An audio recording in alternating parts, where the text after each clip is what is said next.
Welcome to our study of Ezekiel. We're in chapter 47. Let's jump into it. He brought me back to the door of the temple, and behold, waters flowed out from under the threshold of the temple eastward, for the front of the temple faced toward the east. The waters came down from underneath, from the right side of the temple and the south of the altar. And he brought me out by way of the gate northward, and led me around by the way outside the outer gate, by the way of the gate that looks towards the east. Behold, east, waters ran out on the right side. The man went out eastward with his line in his hand. He measured 1,000 cubits. So he's out there 1,500 feet. And he caused me to pass through the waters, and the waters were at the ankles. It's very shallow as you proceed out. Again, he measured 1,000 and caused me to pass through the waters. The waters were to the knees. Okay, now we're getting deeper. Again, he measured 1,000, caused me to pass through the waters that were to the waist. He measured 1,000 in the river that I could not pass through, for the waters had risen, waters to swim in, a river that could not be walked through. Okay, this is kind of a famous vision.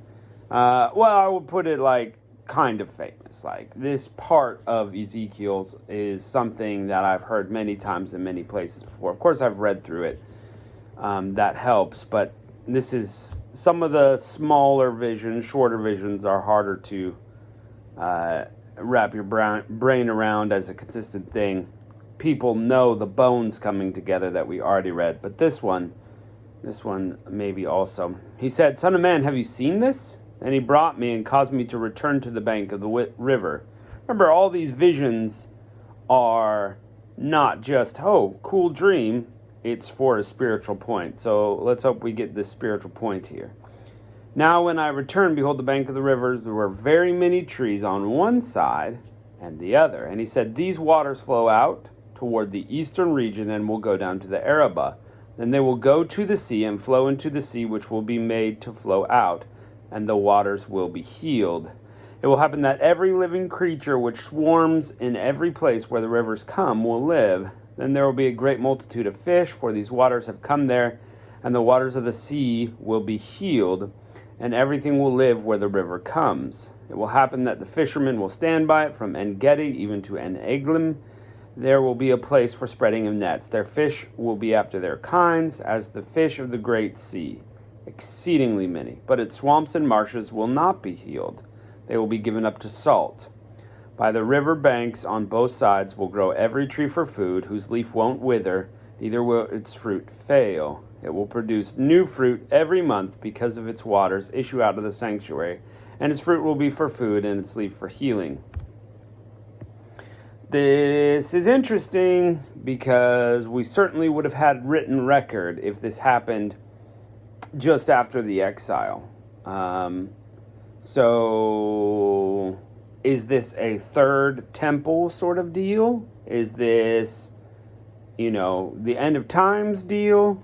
When this is going to happen, fresh water is going to flow out of the sanctuary, down as you go, all the way to the Dead Sea, healing the waters of the Dead Sea, and fish, more fish, and trees on both sides, whose fruit will not fail, the leaves won't wither, the trees will be great, watered by this stream. Is this a metaphor for God healing the nations? And the people are the fish. Tricky. Let's continue on and see if we have any clues. 13, the Lord Yahweh says, this shall be the border by which you will divide the land for inheritance according to the 12 tribes of Israel. Joseph will have 2 portions.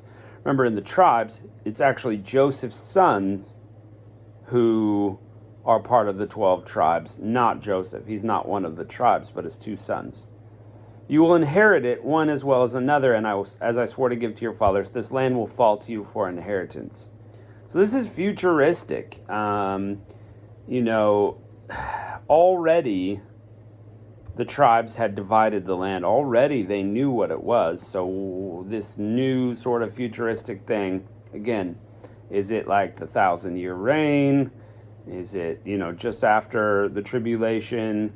Is this a heavenly thing where, in heaven, the new earth, the new Jerusalem, it will be divided this way? 15. This shall be the border of the land on the north side from the great sea by the way of Hethlon to the entrance of Zedad, Hamath, Berothoth, Sibrim, which is between the border of Damascus and the border of Hamath, to Hazar Hatticon, which is by the border of Hauran.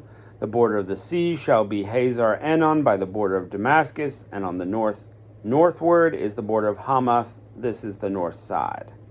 The east side between Hauran, Damascus, Gilead, and the lands of Israel shall be the Jordan. From the north border to the east sea you shall measure. This is the east side. So that river Jordan is the border.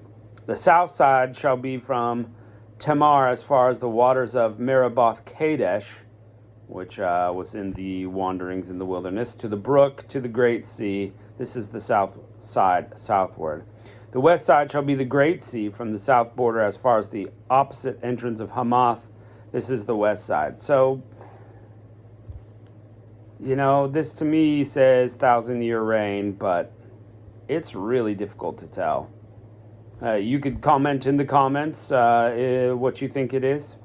So you will divide the land to yourselves according to the tribes of Israel. You shall divide it by lot for an inheritance to you and to the aliens who live among you, aliens being foreigners, who will father children among you. Then they shall be to you as the native born among the children of Israel. They shall have inheritance with you among the tribes of Israel. In whatever the tribe the stranger lives, you shall give him his inheritance, says the Lord Yahweh.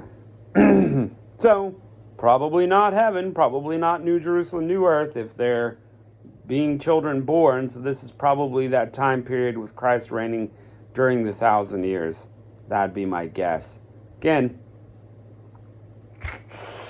tough to say. Sometimes prophecy is really difficult.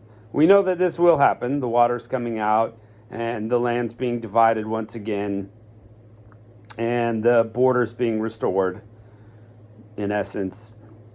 And it looks like the geography is very much the same as the current Earth, so I'd say this is futuristic still.